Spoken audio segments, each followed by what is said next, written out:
Welcome back, everybody. Today we're talking about how stuff works in invisible makeup. Now, when I talk about invisible makeup, I'm not talking about trying to get your foundation well blended or your blush applied properly. I'm actually talking about products that are meant to disappear into your skin and not meant to be seen, just meant to give an effect. The two we're going to look at today are nude eyeliner.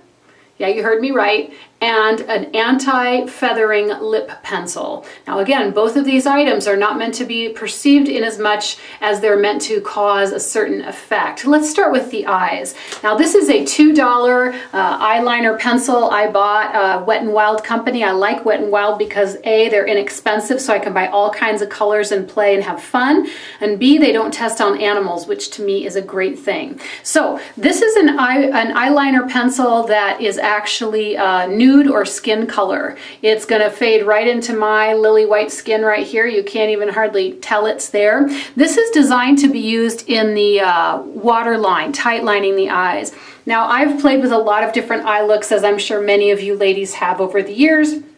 And what I've found is that although I have a kind of eyes that look nice with a dark inner rim liner, that inner tight lining, as they call it these days, causes my eyes to look really small and squinty. So I tend to be more a fan of doing eyeliner above my upper lashes only for more kind of the fawn-like doe effect, rather than the cat eye look or the kind of jaguar or lynx eye where you go all the way around like the tiger eye. It's very sexy, it just doesn't work on me. What do I do then? I actually use a product that lets me go exactly the opposite way, and it's this nude eye pencil. Now, if you got this in white, it would be really intense, and if you want something that's kind of an intense fantasy party effect, you can use white. But fortunately, they've come out with a nude pencil like this one that allows me to do the same thing with the effect, again, blending in so it's almost invisible but helping my eyes to pop. I'm going to go ahead and do one eye here. I'm going to come into the inner edge of my eyelid on the bottom part, and I'm just using the side edge of the pencil to tight line along the water line here, the tear duct area. Now you can maybe see that already this is giving a little brighter effect on this eye. This eye still has a little bit of redness to the rim. So this is also a nice trick if you've been out for a night partying and you're a little bit red, as you try to get your eyes to be less bloodshot. You can also use this to help with the inner rims of the eyes. So I'm going to go ahead and do both of them now. And again, I just pick this up from the outer edge and continue on toward the center. And you don't have to do a whole lot. Again, it doesn't hugely change the look of the eye. All it does is create a little bit of brightness. Then if you want to use a little mascara on the lower lashes, you can, or you can just leave yourself with mascara on the top.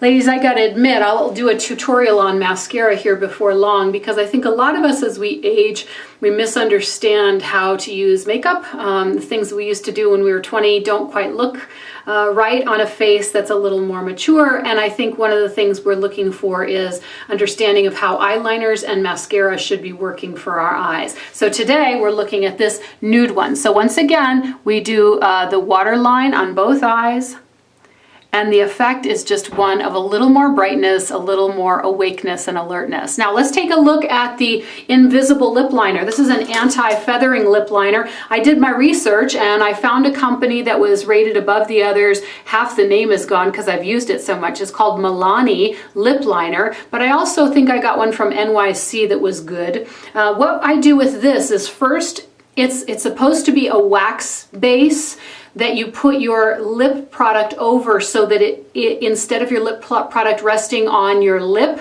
where there are those creases, it's actually resting on this sheer surface of wax. First thing you have to do is remove any product from your lips. Now I tend to wear a little lip balm throughout the day, so you got to get all that off. And then my personal preference is to put my lip liner on first, because it's not the liner that's feathering for me, it's the lipstick. Now, like many of you, my creases are up near the top. I've got a couple like right through here, right? So those are the areas that I'm going to focus on with my anti-feathering pencil. Now I'm not going to fill in yet. Actually, I lied. I am going to fill in with a little of the lip liner product. You know, if you just line them, then you end up with that effect of just the liner. That's not a look for me. Certain cultures like that, looks great on them. I'm a lily white girl, a little Scotch, a little German in me. So I'm gonna go with a more understated lip liner effect. Now, once that's on, that already has a nice tacky surface, but to make sure that the lipstick I put on it doesn't feather into the creases of my lips, now I'm going to use this invisible lip liner. This guy is just like a little stick of Vaseline or lip balm. He is completely waxy, and I'm just going to go over the part where I know there are creases. I don't even bother with the rest of my lip. If you had creases on these outer edges or down here, you would use it all around. But for me, I just need it up here at the top. And it's, once you get that outer edge, you just kind of smooth it around wherever. And then you can apply any lip color you want. Just like you would normally. And this stuff then will lock in the color so that it doesn't feather up into those lines. Now this is especially important, ladies, if you like to wear red lipstick, darker colors. Those are the ones that tend to find their way up into the creases of the lips. It's not a favorite aspect of aging, I know, ladies, but there are tools to help with lips and eyes and other things to help you maintain that sense of beauty that you've always enjoyed. Thanks for joining me for How Stuff Works Invisible Makeup. Please subscribe to my channel, share with a friend, and I'll look forward to seeing you next time.